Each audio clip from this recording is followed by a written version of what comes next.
विद्यार्थियों,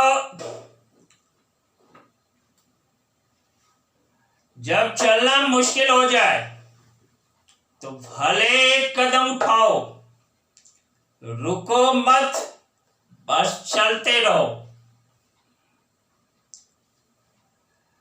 सफलता के लिए बहुत ही जरूरी है चलते रहना।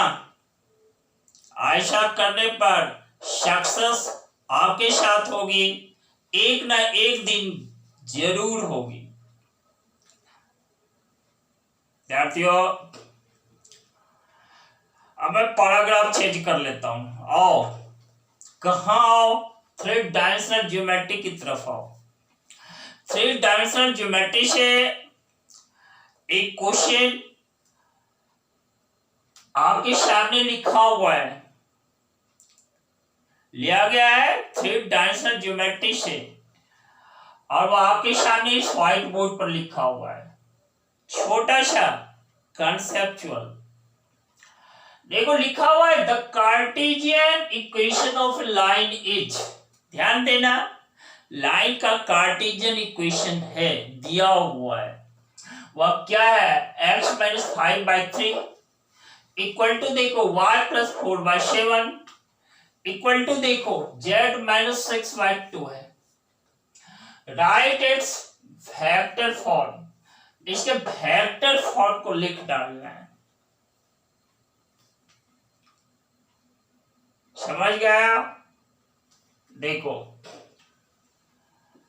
इसको समझने के लिए मैं एक लाइन स्केच कर देता हूं, और यह लाइन देखो स्पेस में है।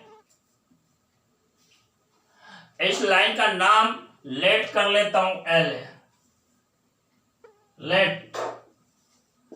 और इसी का इक्वेशन देखो दिया हुआ है, x - 5/3 इक्वल टू देखो y + 4/7 इक्वल टू देखो z - 6/2। यह कार्टेशियन इक्वेशन है जो कि गिवन है। अब देखो, इसी लाइन का जब वेक्टर इक्वेशन लिखना होता है तो वेक्टर इक्वेशन के लिए क्या फॉर्मूला है?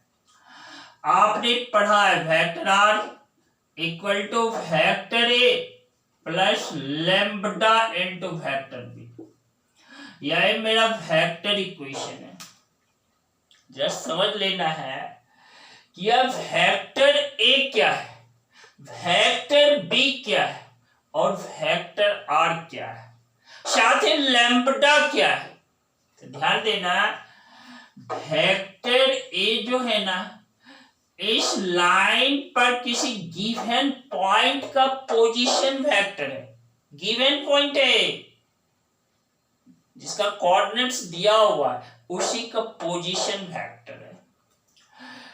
दूसरी बात है कि ये मान लो पॉइंट P है, इस पॉइंट P का पोजीशन वेक्टर R है,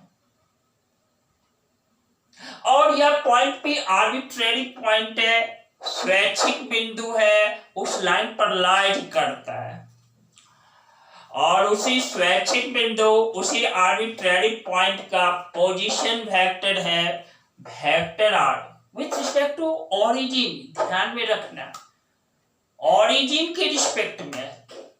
सिमिलरली वेक्टर B क्या है? इस लाइन L के पैरेलल एक वेक्टर है जो कि वेक्टर V है, और वह वेक्टर D लाइन का डायरेक्शन देने का काम करता है। और लैम्ब्डा, लैम्ब्डा के बारे में सुन लो। लैम्ब्डा एक स्केलर क्वांटिटी जो रियल नंबर में बिलोंग्स करता है। ये तो रहा टर्म्स की बात। अब देखो, हमें वेक्टर इक्वेशन में लिख डालना है इस कार्टेशियन इक्वेशन को। कार्टेशियन इक्वेशन जो होता है ना, यहाँ देखना, कार्टेशियन इक्वेशन जो है वह क्या है? देखो x - x1/a इक्वल टू है y - y1/b इक्वल टू क्या है? जेड माइनस Z1 बाई सी, यही कार्टेशियन इक्वेशन है। और देखो इस दिए हुए इक्वेशन को इस इक्वेशन के साथ जब कंपेयर करते हैं, ध्यान देना x1 का वैल्यू 5 है। देखो माइनस y1 इक्वल टू 4 है, तो y1 क्या है -4, z1 क्या है 6 है। तो मैं लिख देता हूं, देखो x1 y1 z1, या मेरा 5 -4 एंड 6 है।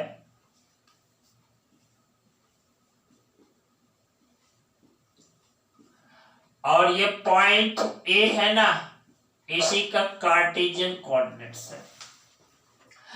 इसे हम क्या करते हैं, वेक्टर ए प्राप्त कर लेते हैं, जो कि पॉइंट ए का पोजीशन वेक्टर है। या मैं प्राप्त हुआ, देखो 5i cap -4j cap plus देखो 6k कैप, यही मेरा वेक्टर ए है। नौ वेक्टर इक्वेशन के लिखने के लिए वेक्टर बी की आवश्यकता है। अब वेक्टर बी क्या है, देखो वेक्टर बी जो है ना देखो 3i cap plus 7j cap plus 2k cap है। मैं लिख देता हूं 3i कैप प्लस देखो 7j cap plus 2k cap. ऐसा क्यों? क्योंकि देखो ए मेरा 3 है, बी मेरा 7 है और सी मेरा क्या है 2 है। तो ये मेरा ABC direction ratios of the line है। तो इस लाइन का डायरेक्शन रेशियो देखो 3 के साथ आई कैप जोड़ो, 3i cap plus 7j cap plus 2k cap. इसी को मैंने लिखा है, देखो 3i cap plus 7j cap plus 2k cap, यही मेरा वेक्टर बी है। अब इस फॉर्मूला पे पुट कर देना है। तो देयरफॉर फॉर्मूला मेरा क्या है, वेक्टर इक्वेशन का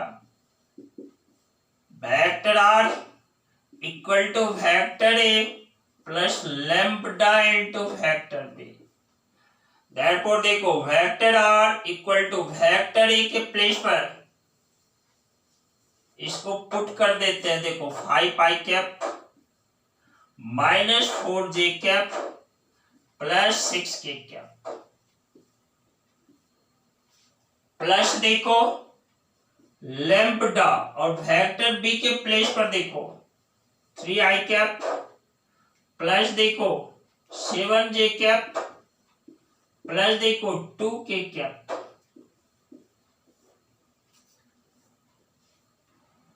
और लिख देते हैं यहां पर लैम्ब्डा बिलोंग्स टू आर। यही मेरा वेक्टर इक्वेशन है इस लाइन का, जिसका कार्टेशियन इक्वेशन दिया हुआ है। विद्यार्थियों बिल्कुल क्लियर करने का काम किया है। यहाँ पर इसके पीछे जो कंसेप्ट छिपा पड़ा था उसको बिल्कुल ब्रेक करने का काम किया है। आप इसको समझ लेना, और ऐसे बहुत सारे क्वेश्चंस हैं जिसको सॉल्व करने की कोशिश करना है। कोशिश नहीं, बिल्कुल करे डालना है। इसी के साथ आप सब बच्चों को मैं कमिट कर देता हूं, मैं फिर आऊंगा जस्ट अगले क्लास में और नया कंसेप्ट लेकर आऊंगा। Very good, lots of thanks.